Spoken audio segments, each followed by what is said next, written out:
Salut les développeurs, salut les amis, salut les passionnés du code, salut les passionnés de Python. Alors aujourd'hui, qu'est-ce que j'ai dit? Comment créer un panneau rétractile, un panneau latéral rétractile avec Python. Voilà. Donc pour cela, je vais vous proposer un petit projet dans lequel on va voir comment le faire. Donc je lance le projet. Donc, je fais ceci, CTRL B et je lance. Donc, qu'est-ce qu'on va avoir? Ceci. Donc, pour ceux qui ont vu ma vidéo précédente, on avait vu comment, avec changer, créer des cadres, euh, disons des cadres superposés et faire en sorte qu'ils, eh bien, changent. Donc ici, donc voilà ce panneau latéral qu'on va créer. Vous voyez que quand j'appuie sur le bouton, il crée rapidement fermer plutôt le texte change en fermer le panneau. Et lorsqu'on appuie sur fermer le panneau, voilà, on n'a plus de panneau latéral. C'est ce qu'on va essayer de faire tout de suite. Voilà. Donc aussi, donc toujours dans le projet, quand on va appuyer maintenant sur changer de cadre, on aura ceci. Voilà, Junior, Samba, Daddy. Voilà, c'est ça. Et donc, j'ai essayé aussi, et on l'a fait dans la vidéo précédente. Donc, j'ai essayé de créer, disons, de permettre la persistance de données, ou bien le dernier cadre que l'utilisateur affiche est donc stocké dans un fichier JSON. Donc, ici, on va terminer par Junior. Lorsque je quitte et que je relance l'application, voilà, on revient avec Junior. C'est ce qu'on va essayer de faire ensemble. Maintenant, avant cela, on va attendre. Je vais donc vous montrer très rapidement comment télécharger le code. D'abord, je crée une nouvelle, euh, je crée une nouvelle instance de Visual Studio Code. Je vous fais ceci, voilà. Donc pour l'instant, allez, on va sur pgpopdev. Voilà, vous tapez pgpopdev.com et vous êtes là. Donc je vais mettre le lien dans la description. Vous allez sur télécharger maintenant. C'est notre site ou mon site. Donc ce dont vous avez besoin est là, créer un panneau latéral rétractile. Donc si vous en avez besoin ou si vous avez besoin du code, il suffit de mettre ajouter au panier. Vous voyez que euh, c'est totalement gratuit. Ajouter au panier. Voilà, on peut aller maintenant voir le panier. Et donc ici, voilà, j'enlève cela. J'ai besoin juste de créer un panneau latéral rétractile avec Python. Voilà, je valide ma commande. Je répète que c'est totalement gratuit. C'est totalement gratuit. Voilà, vous mettez les informations et vous commandez rapidement si tout est bien fait. Donc tout est bien fait, vous aurez ceci. Créer un panneau latéral rétractile avec Python, il est là. Et vous appuyez sur ce bouton. Voilà, vous appuyez sur ce bouton et vous aurez donc le téléchargement qui commence. Voilà, le téléchargement est là. Donc on va attendre un peu parce que je dois vous montrer bien comment les choses sont agencées à l'intérieur. Donc aussi comment on appelle cela? Le mot de passe du fichier est pgpopdev. Pijpopdev tout en minuscule. Voilà, vous avez téléchargé le fichier. Voilà le code. Donc voilà, c'est bon. Donc on était ici. On était où là?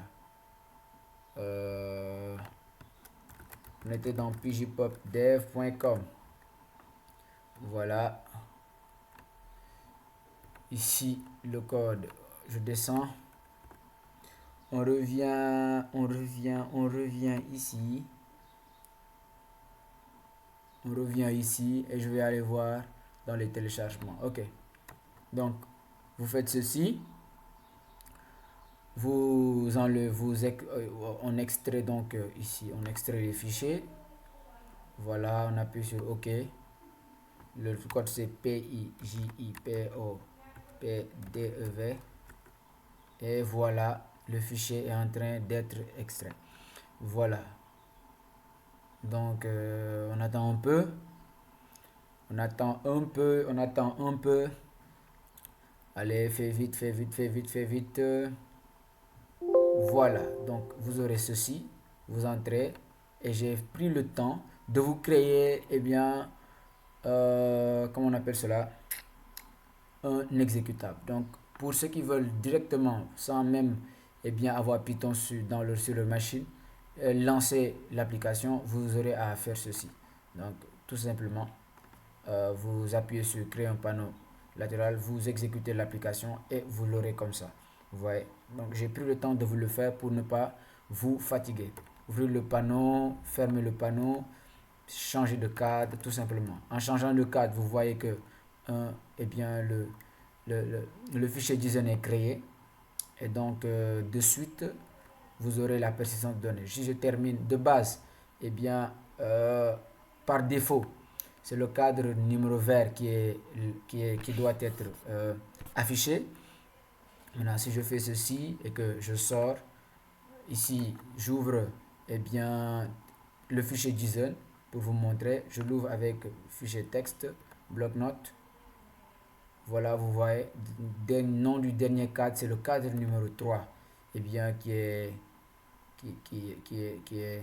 le dernier cadre. Voilà.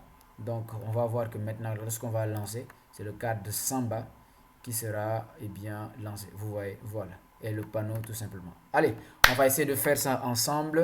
J'espère que vous comprenez. Donc, allez télécharger allez dans le site et allez télécharger. Voilà, c'est totalement gratuit. Voilà, on fait ceci, on retourne. Donc, je vais enlever tout ça. Je n'en ai plus besoin parce que je l'ai déjà. Voilà, je supprime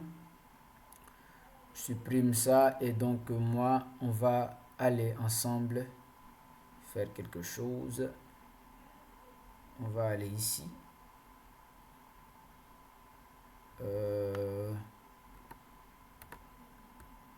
Je comprends. Attendez. Donc moi je viens ici et je prends ce fichier.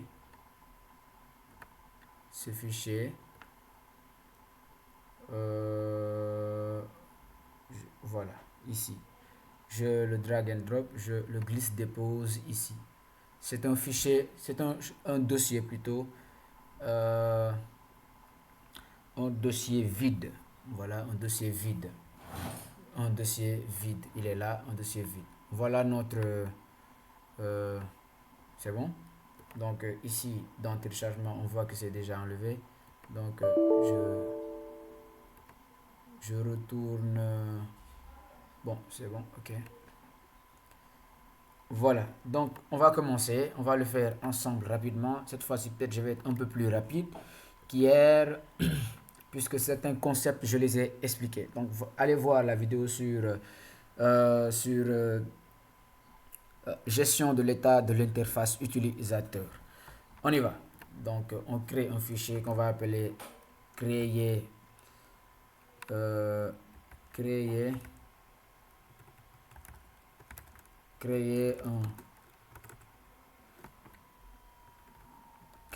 un panneau latéral rétractile avec Python. Voilà, tout simplement. Ok. Donc, qu'est-ce qu'on va faire? On va faire ce que... Voilà. On va reprendre ce projet. Ce qui nous intéresse, c'est le panneau rétractile. Voilà. Donc, après le reste, ce sera un bonus. Pourquoi pas ne pas faire un bonus pour vous montrer comment créer un exécutable, comment distribuer une application comme ça. Mais bon, je pense que peut-être dans une autre vidéo, ça va être meilleur. Ce sera mieux. Donc, allez, on y va rapidement. On va créer d'abord l'interface graphique. Et pour cela, on va faire des importations. Je vais être rapide cette fois. Ok, le problème c'est qu'ici, je n'ai pas mis l'extension de Python. Ce qui fait qu'il n'y a pas de coloration syntaxique. .py pour lui dire qu'il s'agit d'un fichier Python. On importe Custom Tkinter, qui est la librairie qui va nous permettre de créer l'interface graphique. On aura besoin d'importer JSON pour la persistance de données et pour garder le dernier cadre affiché. Voilà, pour après on va créer maintenant on va créer la fenêtre en faisant fenêtre égale custom ctk qui est une classe et bien de custom tkinter qui est le module. Ça va? Voilà. Ce qu'on fait ici maintenant, c'est qu'on utilise main loop. Ouais, c'est ça, non? Ouais, main loop. Je sais pas pourquoi je n'ai pas de main loop. Voilà, c'est bon, non? M-A-I-N, voilà. Donc, .ctk plutôt. Non, c'est bien ça, .ctk, voilà. Le ctk n'est pas, voilà. On fait ceci et voilà notre fenêtre créée. On va donc la mettre en mode dark et pour cela, en mode sombre. Pour cela, on va appeler la fenêtre .set appearance, non pas la fenêtre, on va appeler plutôt custom tkinter.set appearance mode. Puis on va le mettre en mode dark, D-A-R-K, pour lui dire en mode sombre. Si je lance, on a ceci rapidement. Voilà, la fenêtre est en mode dark. C'est bon? On y va. On va personnaliser la fenêtre. On lui donne une géométrie. Géométrie. Voilà, de 750 en largeur et de 550 en hauteur. Ça va?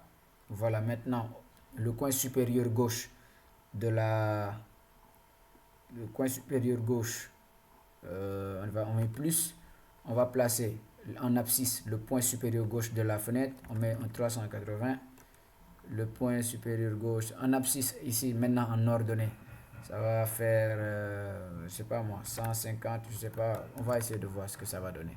Allez, je place, je lance. Ça va. Donc, je vais diminuer le X, le Y pour voir. Si je mettais un 120, qu'est-ce que ça va donner? Voilà, ça va. Vous voyez que la fenêtre, elle est bien placée. Pas au milieu, mais c'est bien placé. Enfin, on va enlever le CTK là, on n'en a pas besoin. On peut mettre peut-être le titre de la vidéo. Allez, on y va. On met le titre de la vidéo. Fenêtre.title pour mettre le titre, ça va? Voilà, fenêtre.title, on va mettre créer ou créons ensemble un panneau latéral rétractile avec Python ou Python et donc custom tkinter, ça va? Voilà, donc si je lance, on va voir que ça va. Donc on ne veut pas que la fenêtre soit réduite, on puisse la redimensionner. On va mettre resizable. On va lui dire que, eh bien, l'utilisateur ne peut ni redimensionner, eh bien, en termes de largeur, ni en termes de hauteur. Ça va? J'ai acheté false. Voilà. Et si je lance, on va voir que c'est ce qui va se passer. Voilà. On voit que le bouton d'agrandissement est désactivé, donc plus de possibilités donc de changer quelque chose. On va changer ce logo, histoire d'aider ceux qui n'y s'y connaissent rien. On va mettre un logo. Pour cela, on voit que ici dans notre truc de travail, ici il n'y a pas de logo, donc on va faire ceci. Je viens ici, je vais essayer de chercher ceci, image.ico. Cette image là, vous pouvez prendre n'importe quelle image. Je pense que je pourrais la, voilà, et donc je la colle ici. Voilà. Donc ici, pour implémenter une icône, je vais faire fenêtre.icône bitmap icône bitmap, et je vais mettre donc le chemin de l'icône. Ici, on va faire ceci, copier le chemin d'accès relatif. Je viens coller ça ici. Et voilà, c'est image.icône. C'est bon? Voilà. Donc, pour l'instant, pas de souci. Lorsque je lance, on voit que la fenêtre est bien placée. On a un titre et on a notre logo ici. Ça va? Voilà. Donc, ici, il y a donc un panneau, non, un cadre. Un cadre d'abord en haut, ici. Le cadre où on va mettre le bouton. Voilà. Allez, on y va. On va créer un cadre. Le cadre, on va l'appeler cadre en tête. Cadre en tête.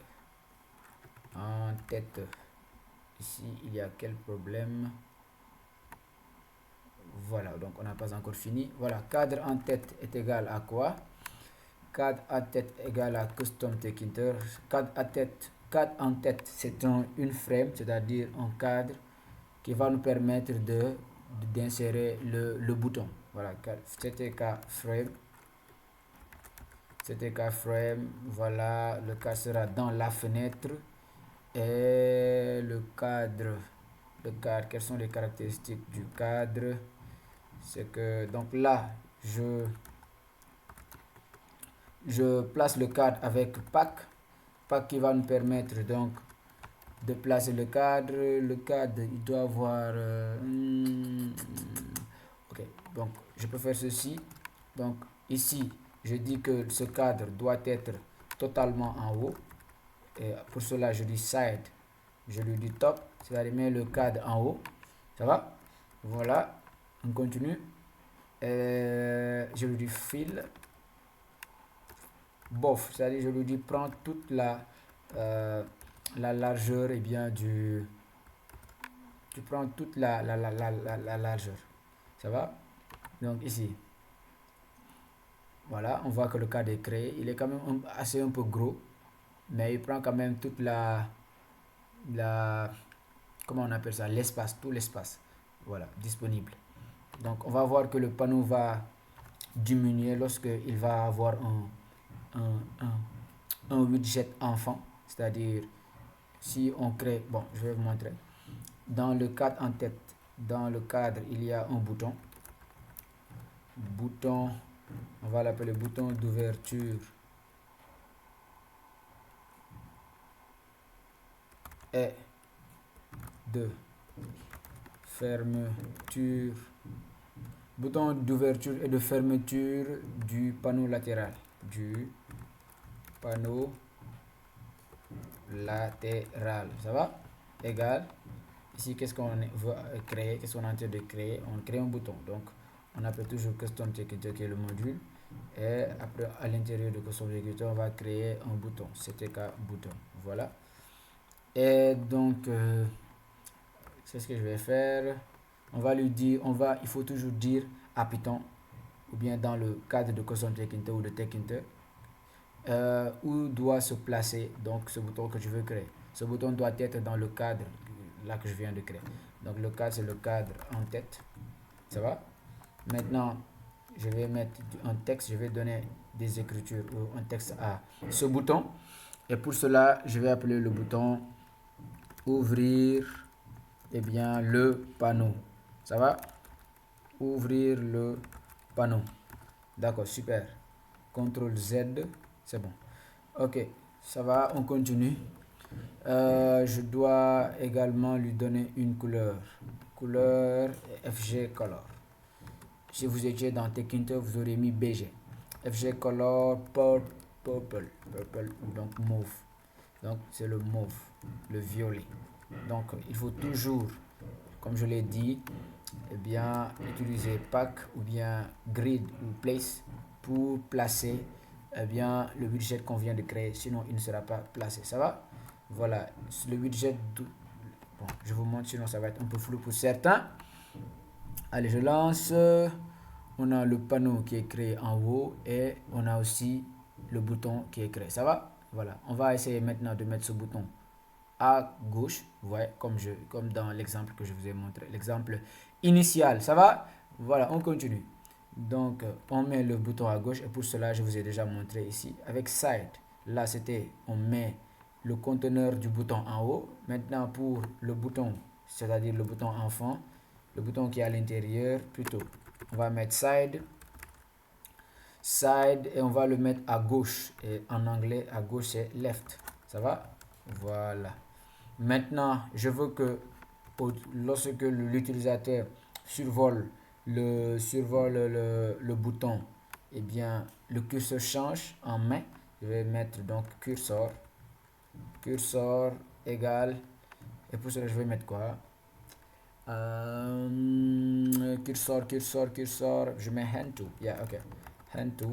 Et directement, on va lancer. Bon, je voudrais aussi, pour ne pas perdre trop de temps, que je voudrais changer le font, c'est-à-dire la police. Je vais lui donner une police de 13. Voilà, une police de 13, virgule. Ici, je mets ceci. Donc, ici, les guillemets là, à l'intérieur, on doit mettre eh bien, le type de la police, le style, je sais pas, bon, le nom de la police, voilà. Et ici, on met la taille et après, on met bold, le style.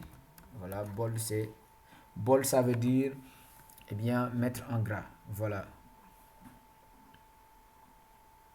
Je mets en gras, on y va, voilà. Il est mis en gras, il est à gauche. Et lorsque on survole, vous voyez, on n'a plus la souris se transforme en main. Ça va? Voilà. Dernière chose, c'est que voilà, au survol, la couleur doit changer. On va mettre une couleur. Vous mettez la couleur que je vais mettre là. Vous pouvez mettre la couleur que vous voulez. Voilà, la couleur, je vais mettre hover text. Hover color plutôt. Hover color, je vais mettre cette couleur. Vous la mettez ou vous mettez la couleur que vous voulez. 242, 424. Ça va? Donc, je lance et on a quoi? Vous voyez, nickel. Voilà, on passe. Maintenant, on veut créer maintenant le panneau rétractile, latéral rétractile. Ça va? Donc, c'est au clic du bouton que comment on appelle ça? Le panneau doit être affiché. Voilà. On va créer donc le panneau. On appelle cela panneau, c'est bien ça, panneau latéral, panneau latéral rétractile, ça va? Le panneau latéral rétractile égal, c'est toujours bien une frame, hein, ça ne change pas, c'est un cadre, un conteneur, CTK frame. Voilà où est-ce qu'il doit être dans la fenêtre. Voilà, dans la fenêtre. Et lui, qu'est-ce qu'on lui dit? Je le place, comme je l'ai expliqué. Je place dans la fenêtre. Là, on l'a créé. Maintenant, on le place. Pas que va permettre de le classer. Maintenant, on va le mettre à gauche. Voilà, puisque le panneau doit être à gauche, c'est ça. C'est à vous de voir. Vous pouvez avoir un panneau à droite, mais d'une manière conventionnelle, on met souvent les panneaux à gauche. Voilà, on essaie de faire ceci aussi. On lui dit de prendre toute la longueur. Bof. Ça va? Donc, on fait ceci. On lance et voilà, notre panneau est créé. C'est magnifique. Bon, maintenant on voit que en appuyant là, rien ne se passe. Bon, c'est normal. D'abord, avant tout, on va créer un bouton qu'on va mettre dans le panneau latéral. Et ce bouton sera le bouton qui va permettre de créer les cadres. Ça va? Voilà, les cadres qui seront ici. On sort et puis on va faire quelque chose de rapide. On va copier ça, ce bouton. On va le coller ici. Maintenant, ce bouton ne sera plus appelé bouton d'ouverture et de fermeture du panneau latéral, mais bouton de changement de cadre. Ça va? Bouton de changement de cadre. On va l'appeler bouton de changement de cadre. CTRL C. On fait ceci. CTRL V. Nice. Maintenant, bouton de changement de cadre ne sera pas dans le cadre en tête, dans le cadre de l'en-tête, mais plutôt dans le panneau latéral. Donc ici, on va changer le cadre en tête en panneau latéral, c'est-à-dire le panneau qu'on vient de créer. Panneau latéral rétractile. On va le mettre dedans. Maintenant, ok, je vous montre avant de continuer. Je vous montre. Magnifique. Voilà, on voit qu'il est là. Il est bien placé. Panneau, ouvrir le... Ah, ok, j'oublie. Il ne va plus s'appeler ouvrir le panneau, mais il va s'appeler changer de cadre. Changer de cadre. Il va s'appeler changer de cadre. C'est bon? Il ne va plus être ici en gras aussi. Il ne va pas être en gras. Je pense que c'est bon. C'est bon. J'aurais mis un expand true, mais bon. Expand égale true. Voilà.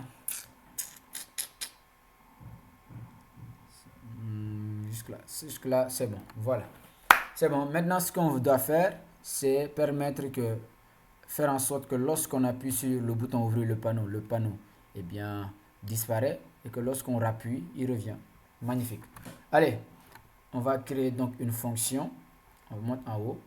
Puis, je vais faire ceci. Allez, on y va. On crée plusieurs hashtags, comment on appelle ça? Plusieurs jazz pour permettre de délimiter les surfaces ou bien, bon, ça n'a rien à voir, hein, vous pouvez ne pas le faire. Ok, on va créer une fonction. Pour créer une fonction, on la définit avec def. On lui donne un nom. Le nom, ce sera, qu'est-ce qu'on veut faire? Ouvrir et fermer. Ouvrir et fermer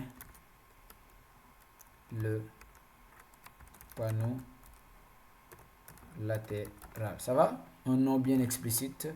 Puis, on ouvre des... Bon, là, c'est fait pour donner des paramètres. Dans notre cas, on n'a pas de paramètres. On descend. Voilà, on descend. Qu'est-ce que cette fonction doit faire? Donc, au clic du bouton, on doit avoir deux événements possibles, deux actions possibles. L'ouverture du... Comment on appelle cela? L'ouverture du panneau latéral et la fermeture du panneau latéral. Ça va? Donc, pour cela, qu'est-ce que je vais faire? Qu'est-ce qu'on va faire? Vous pouvez en même temps réfléchir, hein? Parce qu'il ne s'agit pas seulement de suivre des vidéos.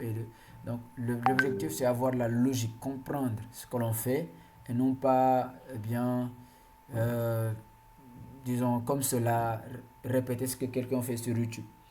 Voilà. D'accord. Et surtout, quand il s'agit de problèmes algorithmiques, il faut bien réfléchir. Donc ici, moi, la logique que je vais utiliser, c'est la logique qu'on a utilisée hier. Donc ici, on a deux actions. Donc je vais utiliser la logique des nombres pairs et impairs.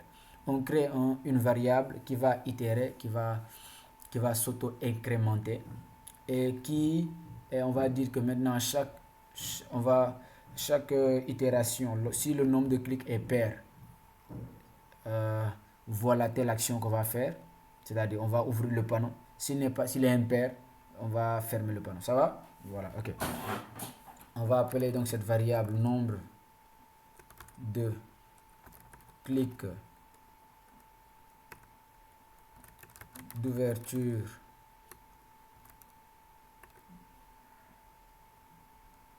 nombre de clics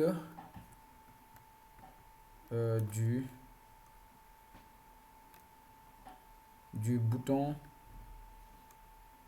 Ok, on va l'appeler comme ça, du bouton panneau latéral. Nombre de clics du bouton panneau latéral prend la valeur 0. Voilà, ça va? Donc, pour bien l'utiliser, on va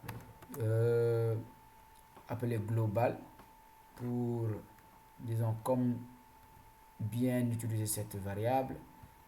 Global nombre de clics du bouton panneau latéral. On lui dit que ce nombre doit s'auto-incrémenter. Et pour cela, on fait ceci. C'est-à-dire que à chaque fois qu'on passe ou bien qu'on vient dans cette fonction, le nombre de clics prendra une valeur de plus, 1 de plus. C'est-à-dire que ce sera 1, 2, 3 continuellement. Ça va? Donc, pour cela aussi, on continue. Maintenant, on va lui dire, on va créer les conditions. Si le nombre, si le, si le nombre de clics du panneau latéral modulo 2, modulo permet d'avoir le reste d'une division. Donc, on sait que un nombre pair, la division la division entre un nombre pair et 2, entre un nombre pair et 2 est toujours 0. Donc, si c'est différent de 0, c'est que ce n'est pas un nombre pair. Donc, quand ce sera un nombre pair, on va ouvrir le panneau latéral. Et pour cela, ici, je vais plutôt mettre 1. Comme ça, on va commencer par 1. Et puis, on va aller à 2. Lorsqu'on sera à 2, le panneau latéral sera ouvert. Lorsqu'on sera à 3 clics, le panneau latéral sera fermé. Ça va? Voilà. Allez, on descend. Nombre de clics du bouton panneau latéral. Lorsque c'est pair, j'affiche quoi? J'affiche le panneau latéral. Donc, ce qu'on va faire, c'est que moi, de base, je vais enlever ça. J'espère qu'on comprend. C'est-à-dire que de base, quand on va entrer dans l'application, on n'aura pas de panneau latéral. Voilà. C'est lorsqu'on va appuyer sur le bouton ouvrir le panneau qu'on aura le panneau latéral affiché. Ça va? Donc, ici, on va faire ceci. S'il s'agit de nombre pair, on affiche le panneau latéral. Et au cas où au cas où on a un nombre impair, on va donc le masquer avec pack forget. C'est-à-dire on l'oublie quoi. Voilà. Donc j'espère que ça va. J'espère que ça va. On va lier cette fonction au bouton ouvrir le panneau. Et pour cela, on va utiliser la fonction commande lambda 2 points. On va appeler la fonction qui s'appelle comment? Ouvrir et fermer le panneau latéral. Ça va? Donc, c'est ce qu'on vient de faire. Je lance pour voir. Donc, on voit que de base, le panneau, il n'est pas affiché. J'appuie sur et voilà. Je refais ceci. Voilà. On voit que c'est magnifique. Voilà. On vient de créer très facilement le panneau latéral. Très facilement le panneau latéral. Voilà. Magnifique, magnifique, magnifique. Donc, pour ceux qui veulent s'arrêter là, vous pouvez vous arrêter là. Donc, on est à environ 33 minutes. Voilà. Ben, nous, on va continuer notre projet. Voilà, les cadres. Donc, je vous ai montré le projet. On va le continuer ensemble. Voilà. On va créer maintenant une grosse frame ici. Allez, on va le faire ensemble, rapidement. On continue. Cadre ou conteneur. Conteneur en tête. Non, qu'est-ce que je dis? Conteneur corps de la page. Conteneur corps de la page. Conteneur corps de la page égale. Allez, on appelle custom tekinter. Point. C'est toujours une frame, c'était qu'à frame. Frame, voilà. Puis lui, il sera toujours dans la fenêtre. J'appelle conteneur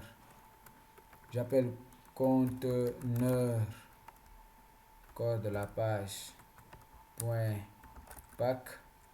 Je vais le mettre à gauche carrément, à gauche de la fenêtre, et à droite plutôt, right. Ça va? Je le mets à droite. Voilà.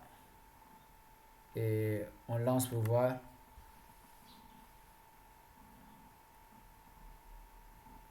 Voilà qu'il il est créé. On voit, il est là, il est créé. Donc, voilà. Donc, on continue. On va lui donner une largeur et une longueur.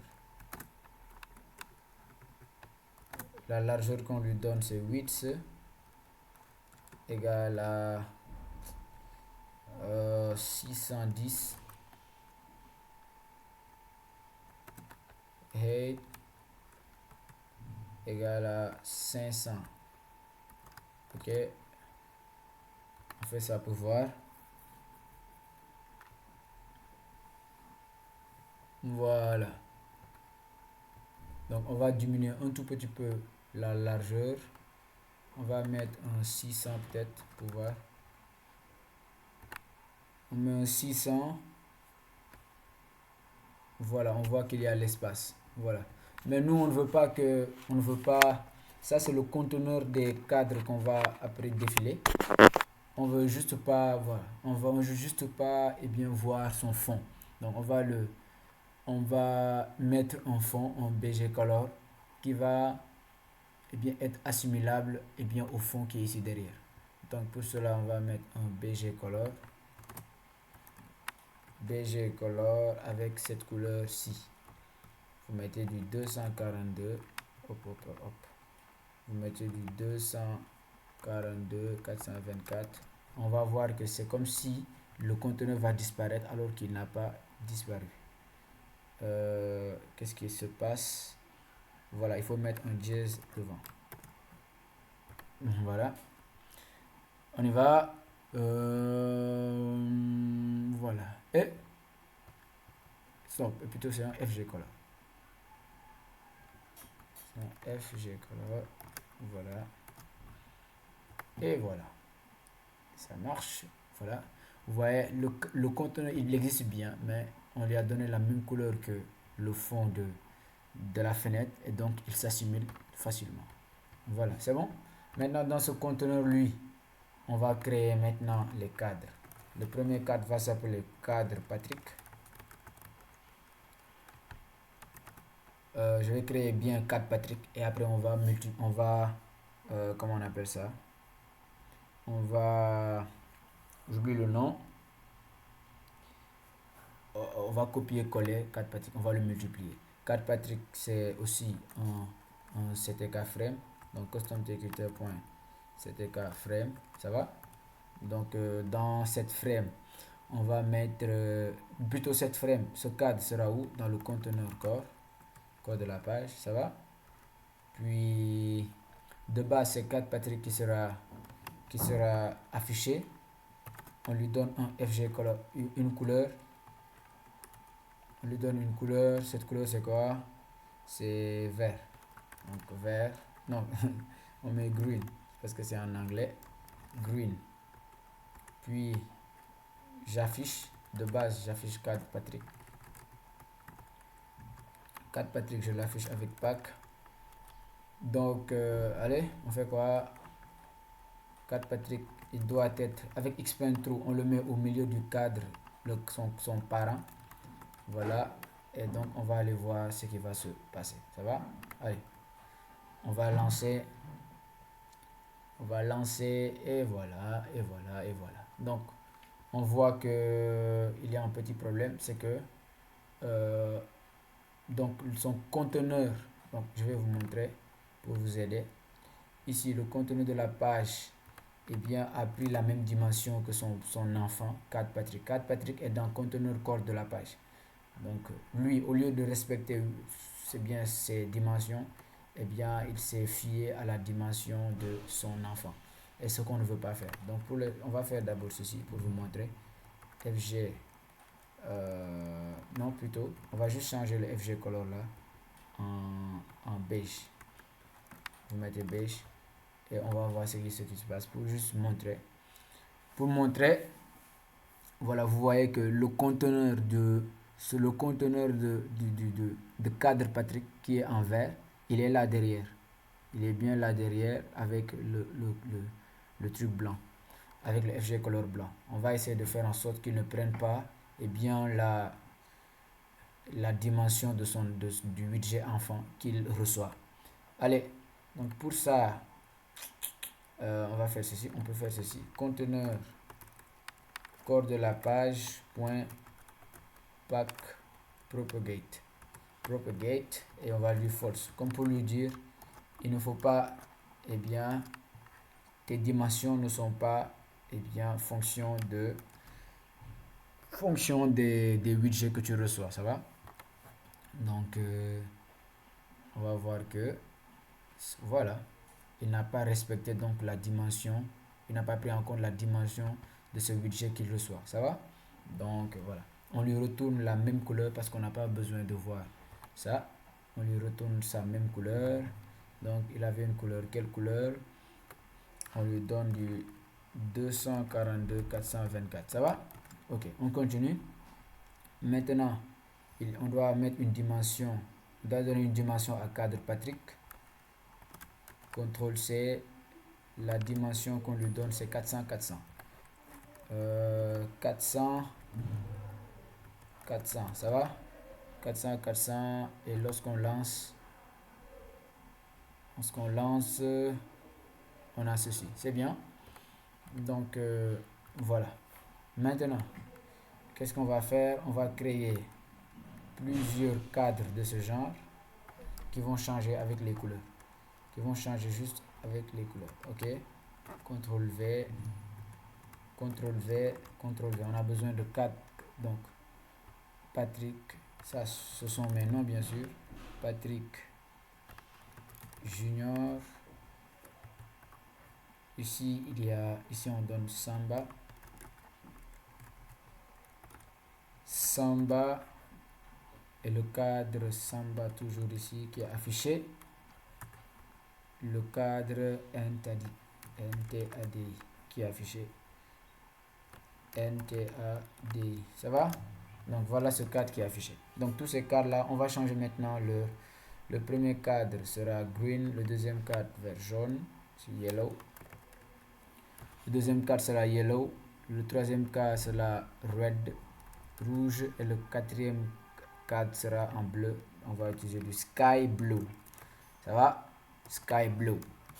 Donc, on ne pourra pas tout montrer en même temps pour l'instant. On va voir que ça va être un peu bizarre. Puisqu'ils ne pourront pas avoir tous la même, tous placés dans, tu vois. Donc, ils viennent l'un après l'autre. Donc, on ne pourra pas voir les autres. Peut-être si j'avais agrandi la page, la fenêtre, on pourrait voir certains autres widgets. Donc, pour l'instant, on ne les affiche pas. Voilà, on ne les affiche surtout pas. On enlève tout ça. On ne les affiche pas de base. On enlève et de base, on affiche seulement ce cadre-là. Ça va? Voilà. Donc maintenant, ce qu'on va faire, c'est qu'on doit créer la fonction qui va permettre eh bien, d'interchanger les cadres qui doivent être superposés. Ça va? Donc pour ça, on va aller créer une fonction. On va créer une fonction def qu'on va appeler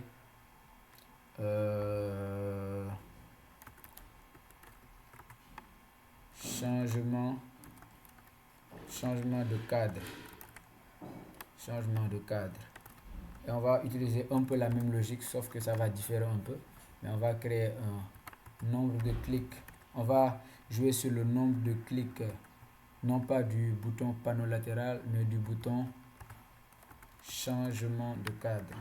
Changement de cadre. Et de base, on va lui donner on va lui donner quoi? On va lui donner 2. Donc, je vais expliquer pourquoi après. On pouvait lui donner 1 aussi. Hein. Donc, voilà. On continue ici. Qu'est-ce que je fais? Nombre de clics du bouton changement de cadre. Donc, j'appelle global nombre de clics.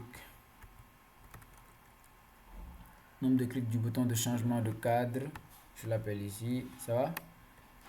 Je le fais itérer. Je le fais s'auto-incrémenter. Changement de cadre. Prends la valeur 1 chaque fois. Ça va?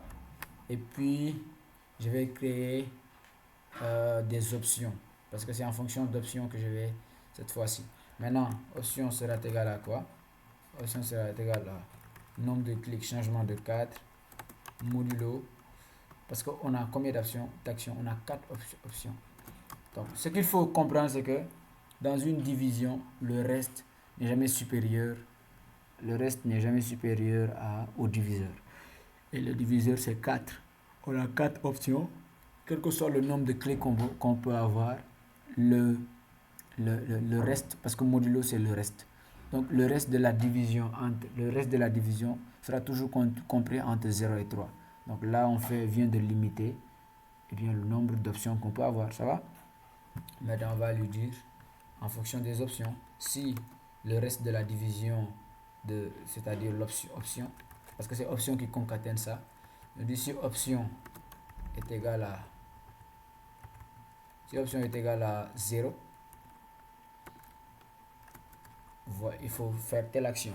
Voilà, quelle action il doit faire? Ok, de base, si c'est égal à 0, de base c'est le premier, c'est 4 Patrick qui est affiché. Donc on va non pas l'afficher, on va le masquer.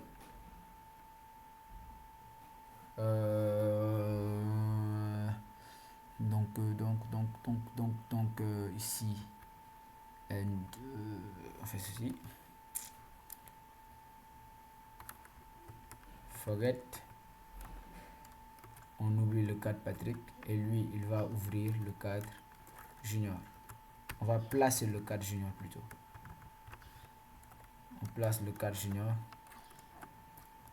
On va faire la même chose pour tous les trucs. Après, on va essayer pour voir si ça marche. Cette fois-ci, ce sera plus if seulement, mais elif. Elif veut dire sinon si. C'est bien la concaténisation de else et de if. Ça va? Elif option. Elif sinon si l'option ou le reste c'est 1. Donc c'est cadre junior. Cadre junior qu'on va masquer pour laisser afficher cadre samba. Ça va? On fait la même chose, CTRL C, CTRL V, si option égale 2. Donc c'est le cadre samba que je pour laisser cadre Tadi. Ça va? Et si maintenant l'option c'est 3, donc comprenez que de 0 à 3 on a 4 options. Donc c'est 0, c'est une option, deuxième option, troisième option, quatrième option. Donc Tadi va laisser donc la place à qui? À Patrick, au cadre Patrick. J'espère que ça va pour l'instant. Donc maintenant il faut raisonner. Le nombre de clics du bouton de changement de cadre est de base à 1, à 2. À 2, ce qui veut dire que directement on va passer à 3 lorsque la variable va incrémenter. Donc il y a un problème. Ici, on va passer plutôt, c'est ce qui va être en bas ici. Donc CTRL C, CTRL V. Ça, on prend ça, on amène ça ici. J'espère qu'on se comprend. Pour l'instant, le nombre de clics du bouton de changement de cadre est à 2. 2. Et 2 suppose qu'on passe du bouton du cadre Patrick au cadre junior. Voilà. Et donc, parce que 3, à l'option 3, on doit passer du cadre Patrick au cadre junior. Ainsi de suite. Cadre Patrick à cadre junior. Voilà. Après, on doit passer de cadre junior à cadre samba. Cadre samba.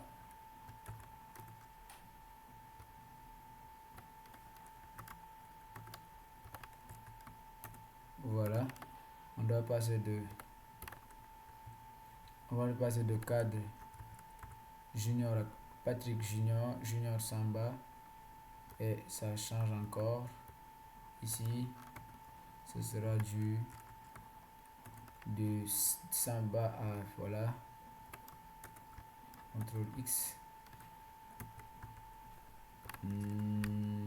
Voilà. Donc, j'espère qu'on se comprend. De base, par défaut, lorsqu'on ouvre l'application, c'est le bouton, le cadre Patrick qui est ouvert. Donc, on fait en sorte que le nombre de clics du bouton de changement de cadre soit égal d'abord à 2 de base.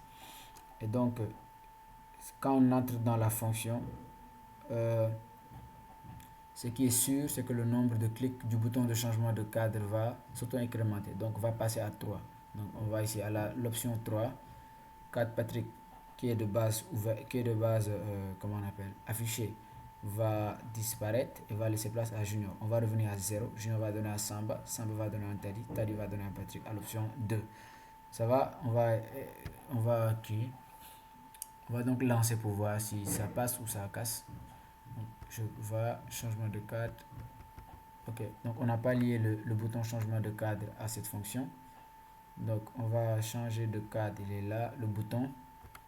On utilise la fonction commande, puis lambda 2 points. Lambda 2 points, on appelle changement de cadre, comme ça. Voilà.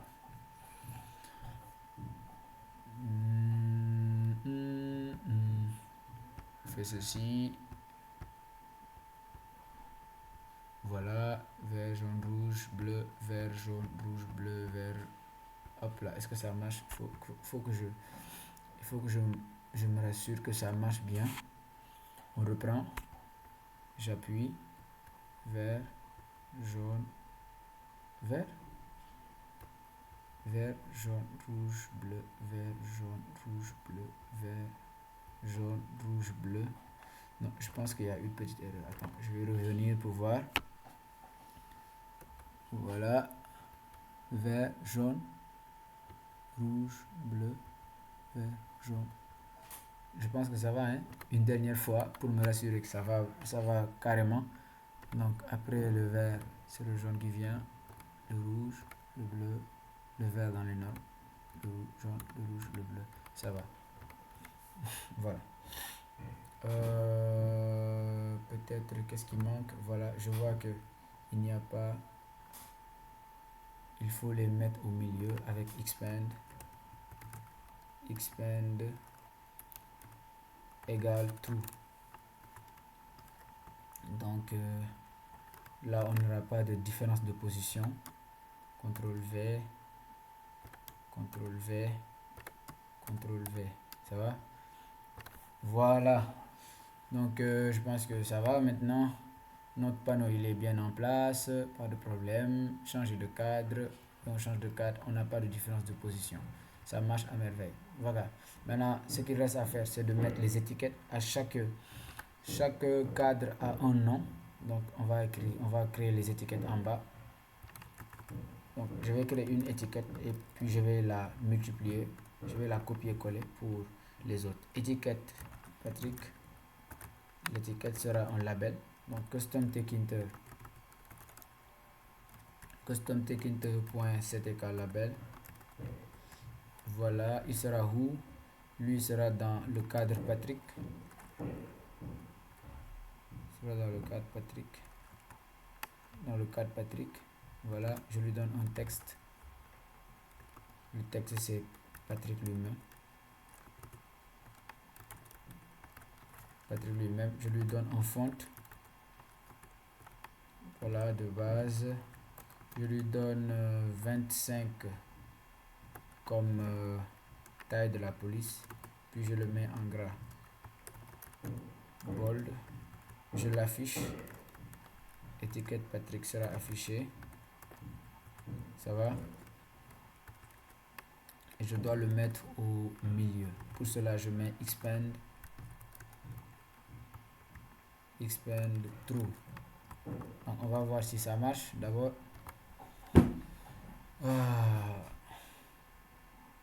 Voilà. Donc, il y a un petit problème. Et ça, c'est ce à quoi je m'attendais. Voilà, on revient. Voilà. On voit que Donc c'est la même chose. Le, le cadre Patrick, donc il prend la dimension de l'étiquette bien Patrick. Donc pour cela, il est où le cadre Patrick? Ici, on va essayer de faire la même chose. Cadre Patrick point pack pro propagate false pour voir si ça va marcher. Donc effectivement ça marche, voilà, c'est bon, ça marche pour... Ok, on avait oublié quelque chose, j'ai oublié que voilà, lorsqu'on appuie sur ouvrir le panneau, le texte doit changer pour dire fermer le panneau. Donc pour ça, pour cela on revient ici et ouvrir le panneau, ouvrir le panneau, ouvrir le panneau, ouvrir le panneau, il est là, il s'appelle bouton d'ouverture de fermeture. Donc la fonction c'était la fonction ouverture et fermer le panneau.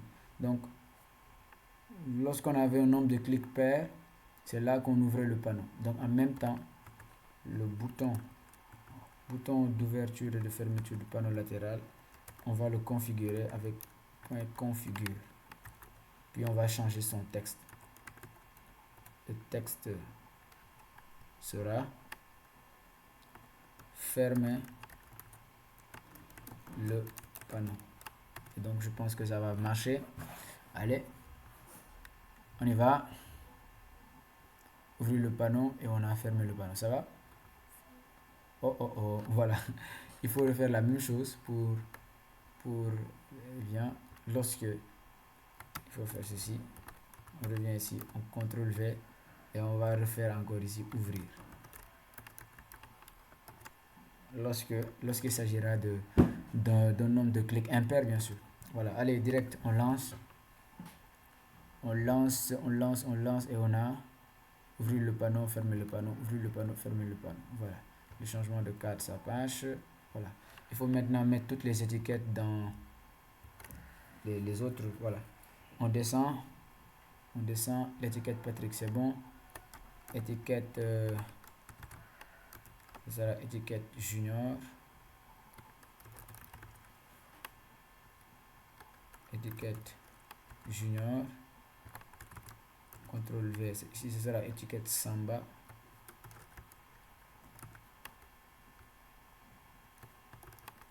Étiquette Samba. En même temps, je mets ici, étiquette junior sera dans cadre junior. Et son texte sera junior.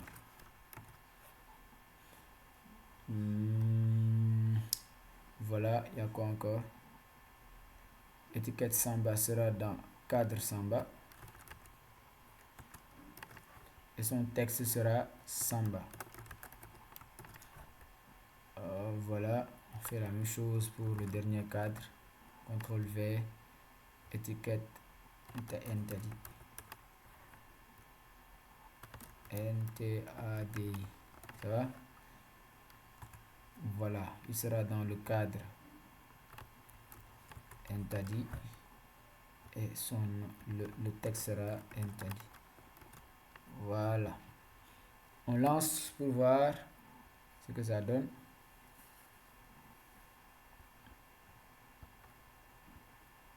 Voilà, on a le même problème avec les autres. C'est que les choses ne sont pas bien. Voilà. Pour ça, on va voir que même si on met ici étiquette, donc on voit que c'est ici. Donc essayons le cadre le cadre junior. On voit que cadre junior est appelé ici. À la deuxième, à l'option 3. Voilà, à l'option 3, on voit que c'est le cadre junior est affiché. Donc essayons de faire un cadre junior point cadre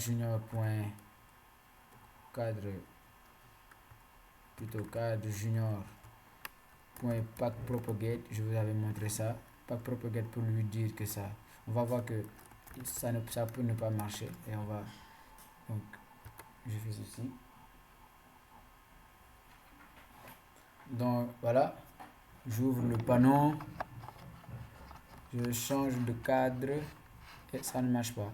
Et pourtant on a bien mis un pack propagate false. Voilà, donc on va essayer de voir pourquoi. Ici, ce que vous allez faire, c'est que on va reconfigurer le cadre junior. Donc pour cela, je pense qu'on va même enlever. Donc on fait ceci, cadre junior.configure. On va lui redonner encore, comment on appelle ça, on va lui redonner des dimensions nouvelles. Donc pour cela, je viens ici dans cadre junior. Je vais même enlever les trucs de base que j'avais mis ici. CTRL X pour les mettre là.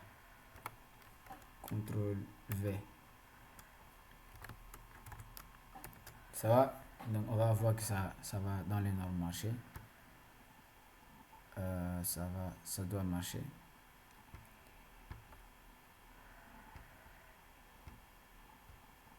Donc ouais, ça va marcher. Parce que ici on doit mettre cadre junior. C'est là qu'on va mettre après point propagate, pack propagate. On met un false.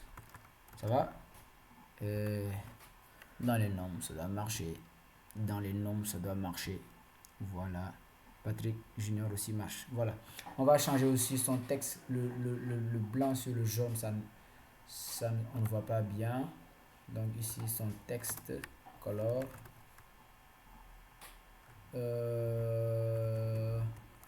Non pas texte color, mais bon. Le cadre junior va ici, on va appeler étiquette junior. On va le configurer. On va lui mettre un texte color égal à black.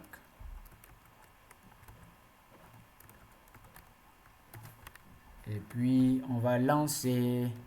Si on lance changer de cadre, on voit que ça marche. Voilà. On va faire la même chose pour tous les autres. Hey, il y a un problème. Junior Samba. Attendez. Voilà, je reviens. On a Patrick, on a Junior, on a Samba. Voilà, voilà, ça marche. Ok. Donc, on va faire la même chose pour les autres. On va enlever le truc de base, la dimension de base que j'avais mis. Dans tous les cas, ils sont appelés là-bas, donc il n'y a pas de problème. CTRL X, on enlève.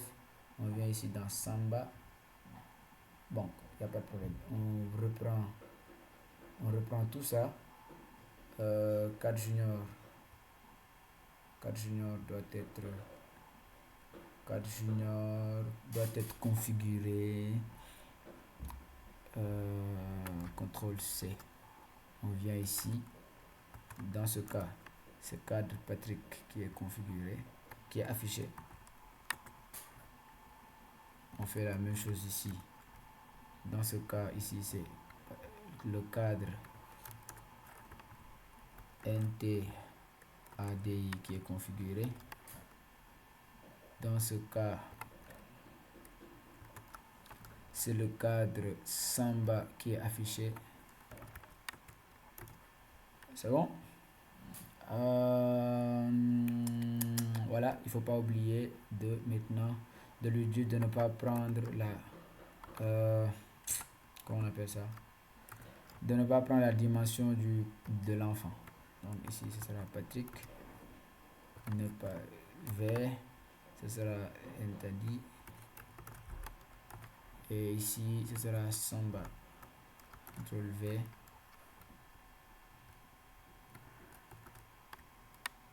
Samba. Donc je pense que là on est bien. Là on est bien. Là on est bien. Allez, on ouvre le panneau, changer de cadre et ça va. Voilà, on va changer aussi l'étiquette de Entadi parce que le blanc n'est pas assez truc. Donc on va prendre ici l'étiquette, cette étiquette. On va la changer à étiquette de, c'est l'étiquette de Entadi. Voilà.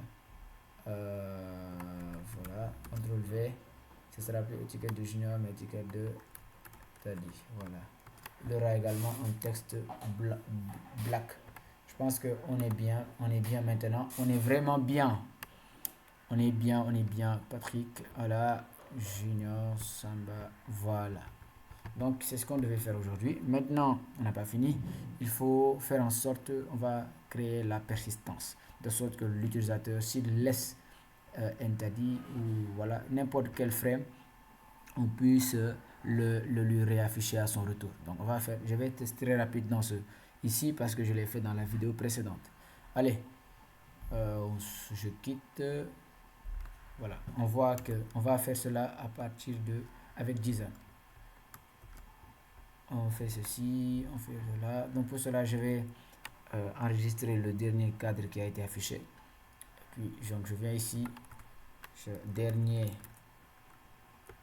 cadre affiché, c'est égal à quoi?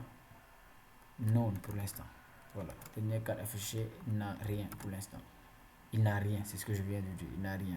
Donc ici, on va à chaque option, on va récupérer le dernier cadre affiché. Ici, si c'est cette option qui est valable, on va appeler dernier cadre.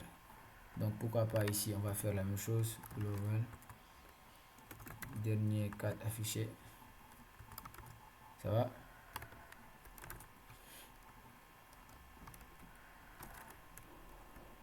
Dernier cadre affiché, prend la valeur. Ici, dans ce cas, c'est ce cadre Samba qui est affiché. Il faut juste regarder le pack. C'est pas qui affiche. Donc, cadre Samba égale cadre Samba. On fait la même chose ici. Ici, ce ne sera pas cadre Samba, mais le cadre. C'est lequel cadre qui est affiché? Le cadre interdit. Voilà. On fait la même chose ici. CTRL V. C'est le cadre Patrick qui est affiché dans ce cas. Patrick. Voilà. Ici, quel est le cadre affiché? On le reprend. On l'enregistre dans cette variable, quoi. Donc, ici, ce sera le cadre junior qui sera affiché. Ça va? Voilà. Maintenant, à la fin, on peut voir, on peut afficher le dernier cadre en faisant ceci. Donc, on va créer un f-string. F-string. On va dire le dernier cadre affiché est. On va dire le dernier cadre affiché est 2 points. Dernier cadre affiché est, voilà, dernier cadre, la variable qui stocke le dernier cadre affiché. Voilà, on va le colorier avec les codes d'échappement ainsi. 033 touch, je vais mettre du jaune, 33M, puis je vais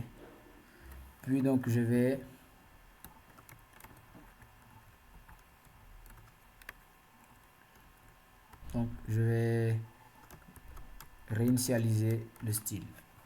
Lorsque je lance, je relance et donc regardez le panneau, la console ici. Hop là. À chaque fois que j'appuie sur changer de cadre, on a bien le, comment on appelle ça, donc on affiche bien ce que contient la variable dernier cadre. Voilà, voilà, c'est bon. Donc c'est bon ici. Je vais créer donc une autre fonction qui va permettre de sauvegarder dans le fichier design. Donc là je mets un commentaire, hop, CTRL V, je vais créer la variable def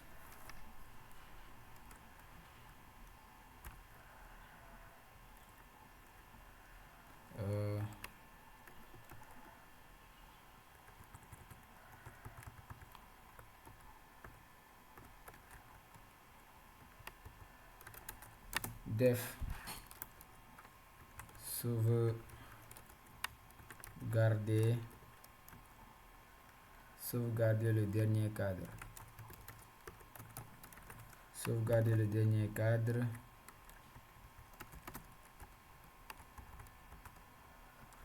Ok. Donc pour sauvegarder le dernier cadre, qu'est-ce qu'on fait? Donc on va le mettre dans JSON. On va faire un try except. Je vais être rapide cette fois puisque je dis qu'on l'a déjà fait. try with open, tac, on aura besoin de, on va créer le fichier sauvegarde de point JSON en mode écriture. Voilà, on crée un alias et open pour l'enregistrer. On va utiliser JSON.dump. Ça va. Voilà, qu'est-ce qu'on va prendre? On va créer une donnée ici, une variable, un paramètre, j'allais dire data, qu'on va mettre dans le fichier. Ça va? Ok. Il y aura des exceptions de type type error qu'on va gérer. Type error as i. Donc print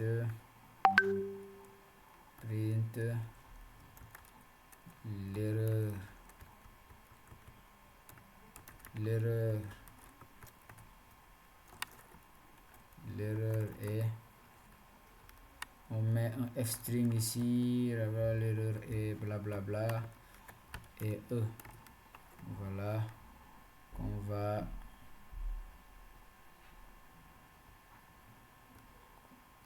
CTRL-C.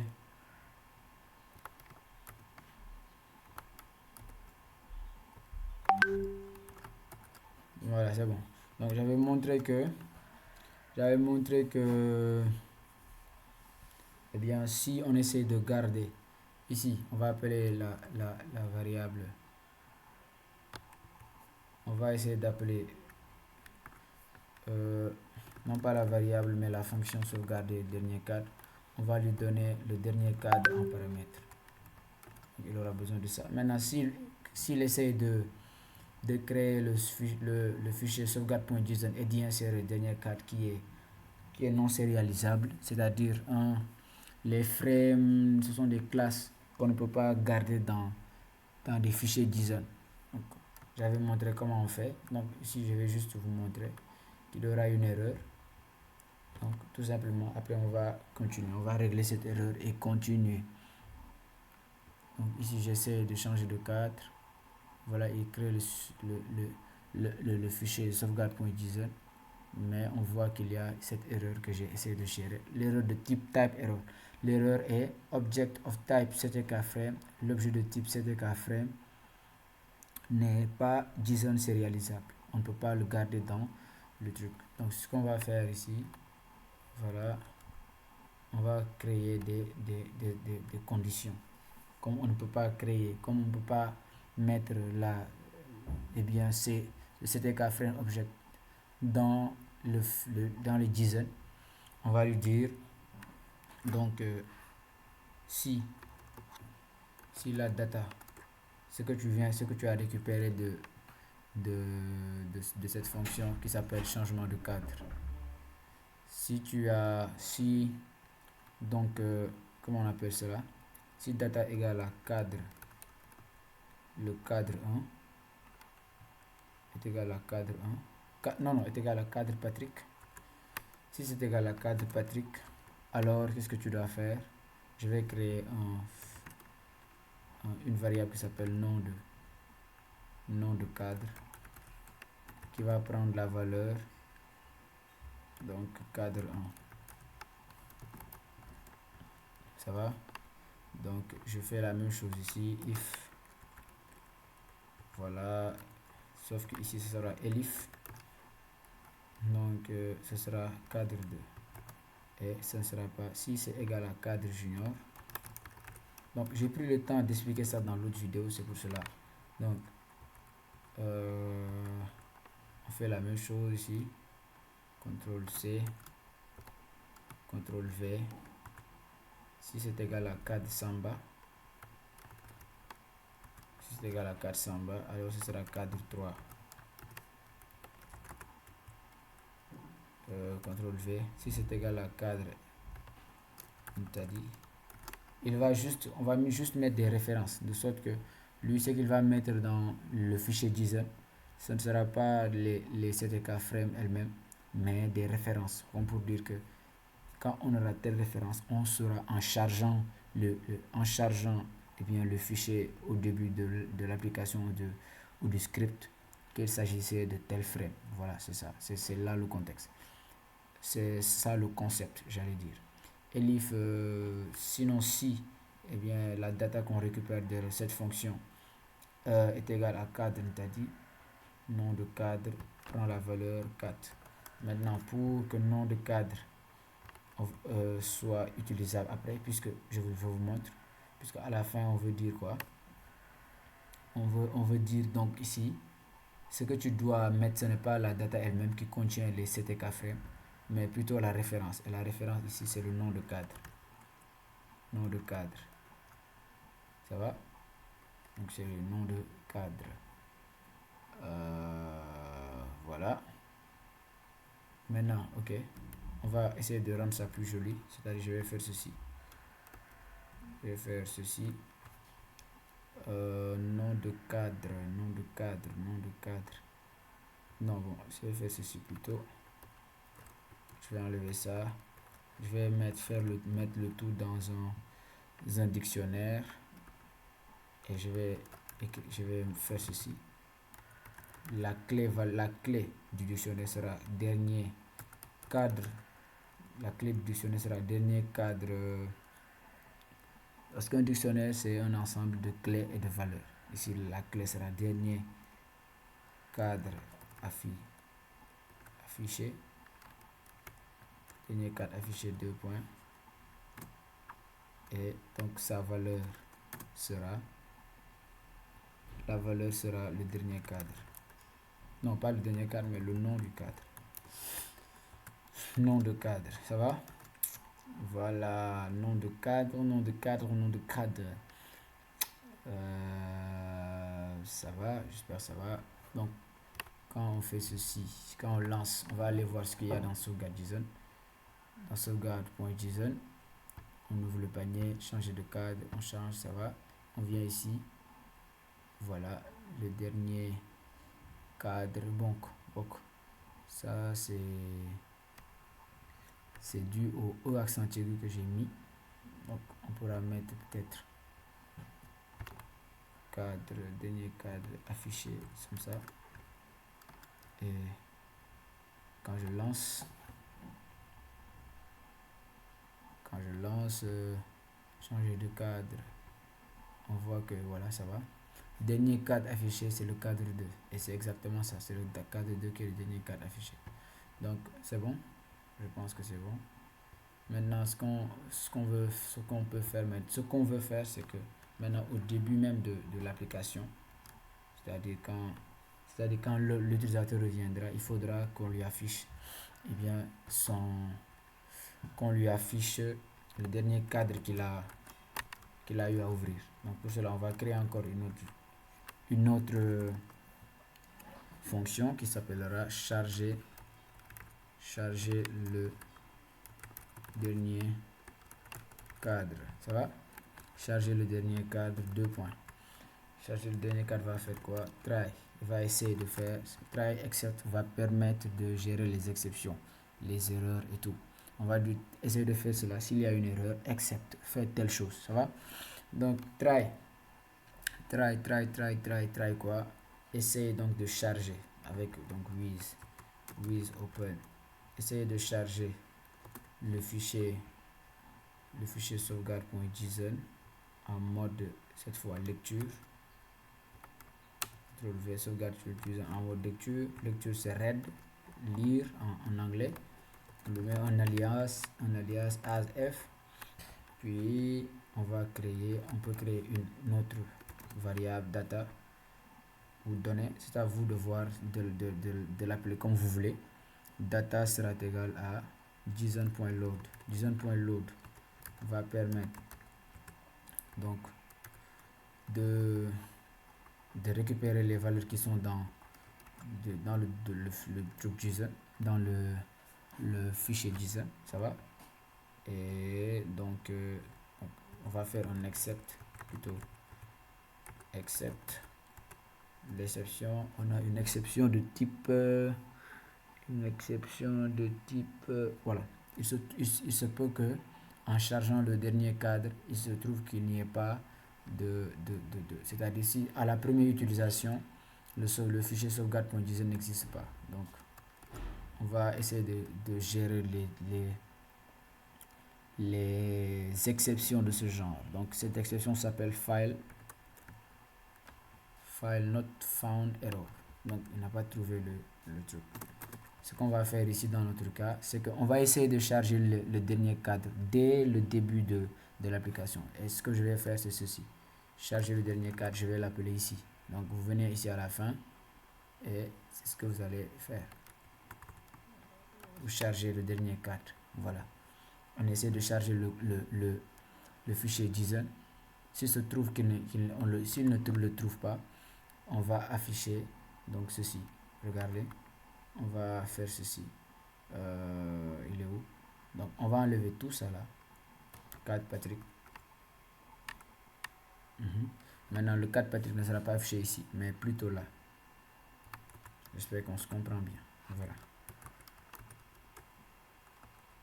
Donc lorsqu'il va trouver qu'il n'y a pas de... C'est ce qu'il va voir. S'il se rend compte qu'il n'y a pas de fichier sauvegarde.json, il affiche le cadre Patrick en vert. Ça va? Il y a aussi l'exception de type JSON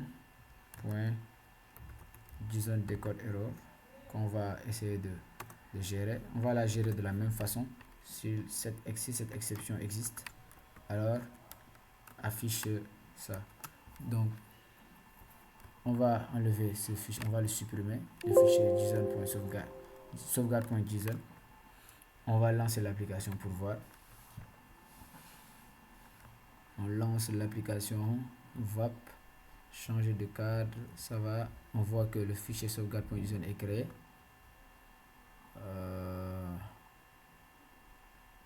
VAP.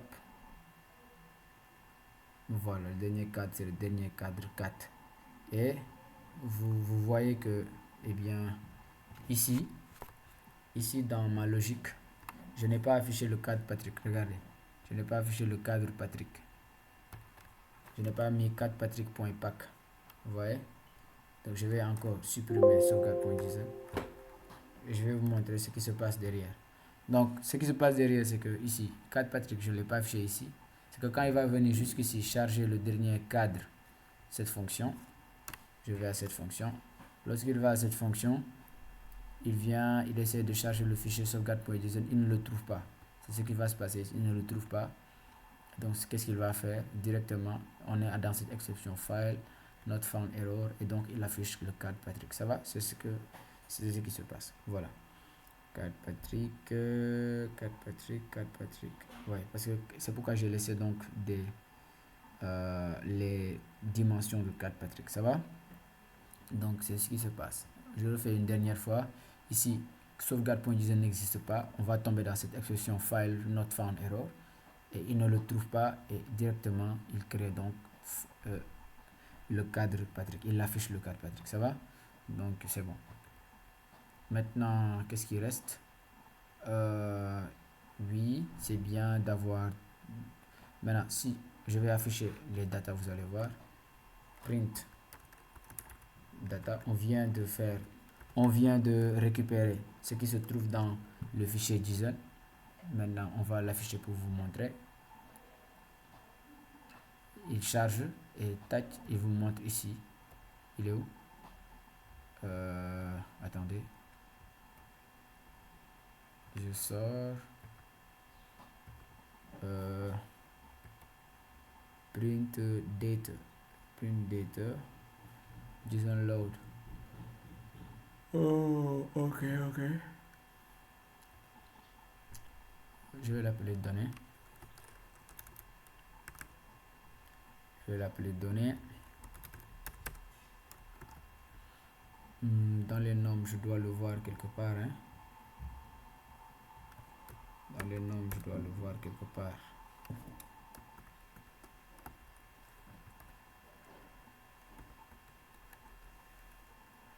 Dans les normes, je dois le voir quelque part. Ok, je vais voir. ici, qu'est-ce que j'ai fait? J'ai repris le voilà.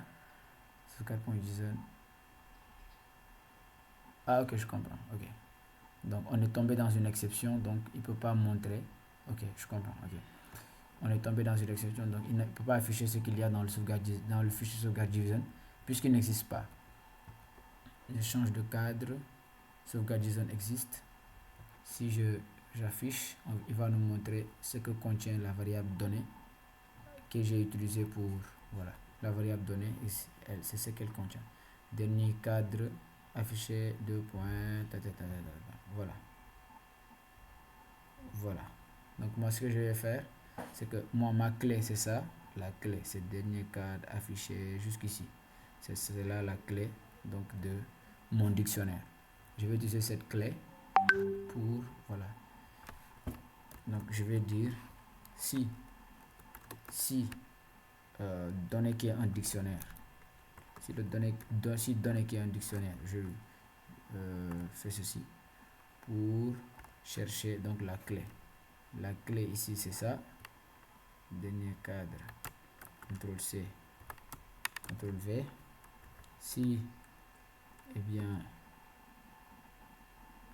la clé dernier cadre affiché 2 points etc espace est égal à cadre 1, alors qu'est-ce qui va se passer? Si c'est le cas, qu'est-ce qui va se passer? Qu'est-ce qui va se passer? Qu'est-ce qui va se passer? Donc si c'est le cadre 1, on affiche le cadre 1. Voilà, c'est tout simplement. Donc on prend cadre Patrick ici, CTRL C, CTRL V. On refait la même chose.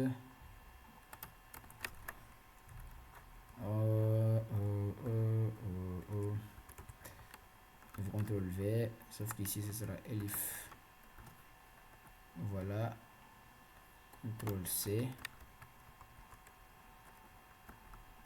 CTRL C, sauf qu'ici ce sera elif. Je fais la même chose. CTRL C. Voilà. Ici je retourne un peu. Voilà. Si le dernier cadre c'est cadre 2 ici, le cadre 2, c'est que c'est le cadre junior que je dois afficher.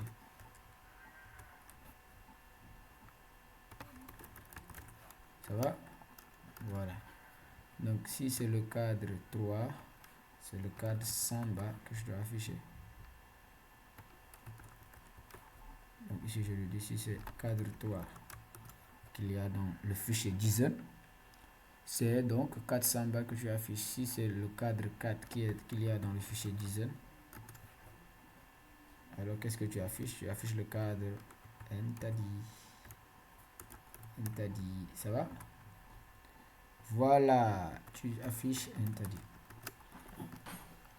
Nice. C'est bon, je pense. Donc, si je lance, on va voir ce que ça va donner. Je lance. Il y aura une petite erreur que je vais changer après. Donc, la première erreur déjà, c'est que il y a une persistance de données. On garde on garde junior. On garde le dernier cadre affiché. Mais on va voir que la dimension a changé. Donc, premier problème. Deuxième problème, c'est que voilà, vous voyez, après junior, on repasse à junior. Donc il y a un problème qu'on va régler. Le premier problème, c'est la dimension qui change. On va redonner une dimension à chaque truc, à chaque cadre pour qu'il respecte, comme ce qu'on avait fait ici en haut. Donc qu'est-ce qu'on avait fait? On avait fait un cadre junior.configure pour lui donner une. Voilà. On revient ici. Pour chaque truc, on lui redonne bien une dimension. Voilà, ici ce sera plutôt cadre Patrick.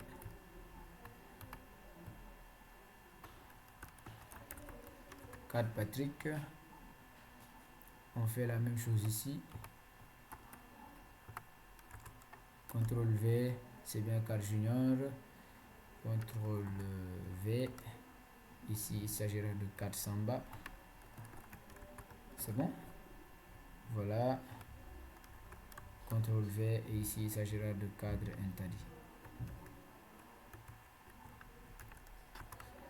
Ça va. Donc, on vient de donner à chacun de ces cadres une dimension pour qu'ils ne prennent pas la dimension du cadre enfant, du widget enfant. Ça va. Donc, je pense que le premier problème est réglé.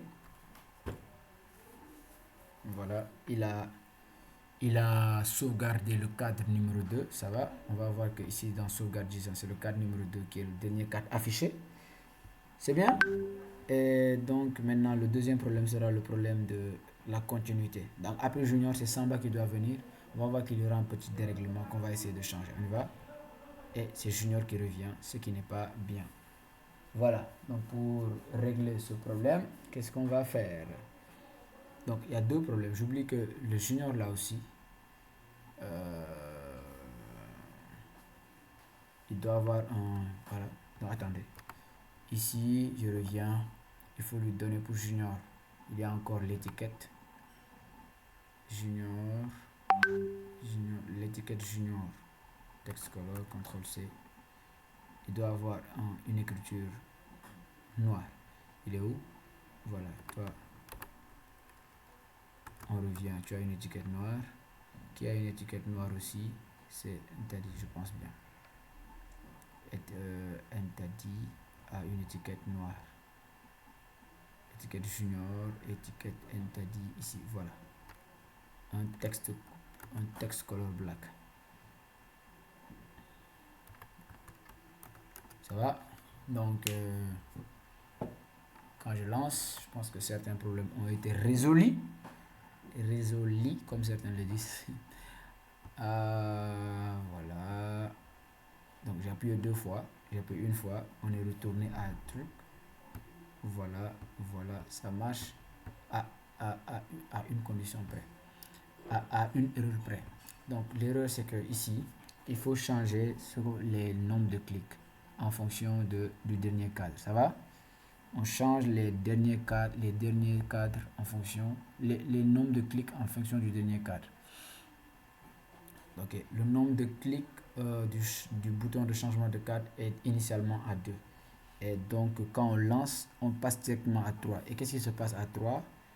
À l'option 3, il faut venir ici pour le voir. À l'option 3, on passe donc du cadre Patrick au cadre Junior. Ici, on va venir ici. Donc, charger. On va appeler le truc global nombre de clics, changement de cadre. Voilà. Et on va ici dire nombre de clics, changement de cadre, prend la valeur. Si le dernier, s'il s'avère que le dernier cadre affiché par l'utilisateur avant de quitter l'application, c'était quoi? C'était cadre 1. Si c'est cadre 1, c'est qu'il s'agit de Patrick. C'est qu'il s'agit du cadre Patrick qui sera affiché. C'est ce qu'on a montré ici. Et lorsqu'on veut passer de cadre Patrick à cadre Junior, c'est l'option laquelle? Ici, c'est l'option 3. C'est l'option 3 pour aller de Patrick à Junior. Donc, ça doit être, donc, option doit être à 2. Plutôt, le nombre de clics doit être à 2. J'espère bien qu'on se comprend. Nombre de clics du bouton doit être ici à 2. On fait la même chose, j'espère que je ne me trompe pas. D'ailleurs, on pourra, s'il s'avère que le dernier cadre ici c'est donc l'étiquette, c'est le cadre junior, le cadre 2. Pour aller de junior à Samba, on peut aller vérifier. De junior à Samba, c'est 0. C'est l'option 0. Alors que c'est bien ça. Donc, on va aller de 3 à 0. On va revenir à 0. Parce que c'est 4 options. 0, 1, 2, 3. Quand on arrive à 0, c'est à... Quand on arrive à 3, après c'est 0. Donc, nombre de clics est à 0. Puis lorsqu'on va entrer dans la fonction directement, nombre de clics du bouton de changement de cadre va passer à 0. Et donc, il y aura le changement entre le cadre junior et le cadre Samba. Donc, on va faire la même chose ici. 3, après c'est 0 et après c'est 1. Et avec ça, je pense que tous les problèmes sont réglés. Voilà, j'enlève ceci, je le supprime. Disons qu'on est un nouvel utilisateur. On vient, on lance notre application. Voilà, tranquillement, pas de souci. Et donc, voilà. Il ne trouve pas le fichier JSON qui n'existe pas pour l'instant. Et donc, directement, il crée le cadre Patrick. Notre panneau latéral fonctionne à merveille. C'est bon. Et quand on change de cadre, directement, lui, il crée ici le fichier sauvegarde JSON.com. JSON.json plutôt. Qu'est-ce que je dis? Et donc là, on voit que le dernier cadre affiché le cadre 2. C'est bon? On change de cadre et on voit que ça change en même temps ici. Regardez bien. On change et ça change en même temps ici. Voilà. Donc disons que le dernier cadre, on va afficher c'est 3. On sort. Persistance de données. Qu'est-ce que je fais? Voilà. On doit avoir le cadre Samba dans les normes. Et exactement, c'est le cadre Samba qu'on a. Maintenant, l'autre défi, c'était que après avoir affiché le dernier cadre, qu'on puisse avoir la même continuité. Après Samba, on doit avoir Entity. Directement, si j'appuie sur changer de cadre, on a Entity et ça continue. Voilà, donc on vient de faire le projet ensemble. J'espère que vous aurez compris. Si vous n'avez pas compris, il n'y a pas de problème. Écrivez-moi dans les commentaires. Je me ferai le plaisir de vous répondre. C'est ma passion. Et on se dit ciao. Donc, je répète, si vous voulez télécharger le code, c'est dans pgpopdev.com. Et là, vous pouvez avoir le code gratuitement. Allez, bisous, on se capte. Bye bye.